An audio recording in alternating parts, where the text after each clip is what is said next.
Black Monday around the National Football League is here, and some teams have already made moves where they only need a new head coach going into the 2022 NFL season. I'm Cody Rourke of Pro Football Network. First off, let's start things off in Miami with a shocker here on Monday, Black Monday around the NFL. The Dolphins organization deciding to move on from head coach Brian Flores after 3 seasons. Flores led the Dolphins to a 24-25 record in his tenure with the organization, but a lot of questions have arisen now about the future of the Dolphins and what they plan to do. General Manager Chris Grier is reported as safe within the organization, which presents a lot of questions from Miami Dolphins fans. But more importantly, it presents a bigger question. What is the future of Tua Tagovailoa with the organization, as Brian Flores was one of the biggest obstacles in terms of his outlook and whether or not he was going to be the guy? Could the Dolphins organization look at Jim Harbaugh? That is something to monitor here that we're going to be following along here at Pro Football Network. Now, let's shift things off to Chicago. Ladies and gentlemen, no surprise here as the Chicago Bears organization is moving on from head coach Matt Nagy and general manager Rick Pace. When you go back and look at Matt Nagy's tenure with the Chicago Bears, he had a very good defense in 2018 with Vic Fangio there. They made it to the playoffs, and a double doink knocked them out. They were unable to win, and an 0-2 playoff record is one of the bigger reasons the Chicago Bears moved on. But this was a big season in 2021 for the Bears, for Matt Nagy, and for Ryan Pace as they went out and they got Justin Fields. However, week one, you go with a guy like Andy Dalton as your starting quarterback while Justin Fields sits on the bench. They eventually made the transition to him, but the ups and downs and the control for the offense that Matt Nagy simply had was not a good fit, and the organization is looking elsewhere. Now, the biggest question for the Chicago Bears is, which head coach and who is it going to be? What can they do to help tailor make an offense that can play to the strengths of what Justin Fields does best? How can they put Fields in a situation to succeed?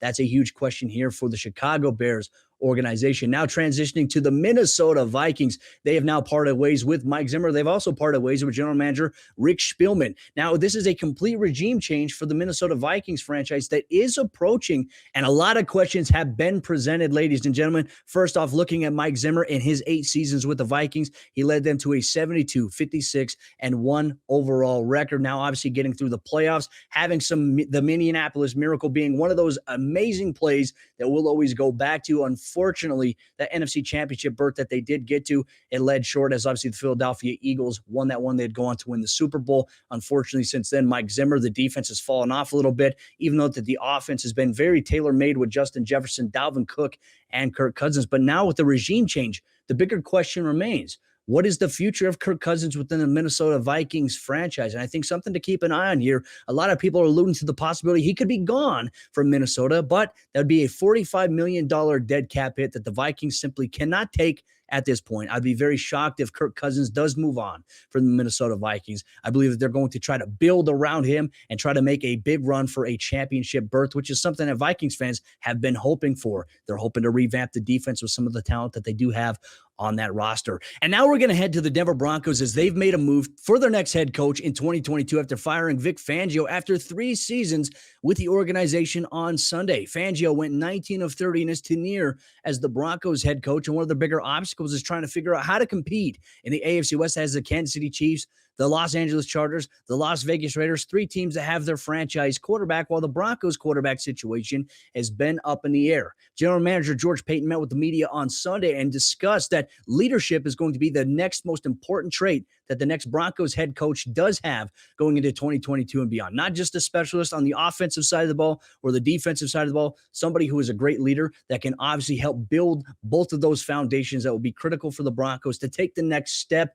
And obviously quarterback is always a question. Are the Broncos a quarterback away from competing inside the AFC West, or let alone for a Super Bowl? Something that many people are wondering, considering the talented roster that the Broncos do have.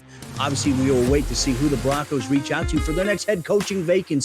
And this is Black Monday. The updates that you have, we'll keep you covered. ProFootballNetwork.com, and make sure you turn into twitch.tv/ProFootballNetwork for all the latest live coverage and news here on Black Monday.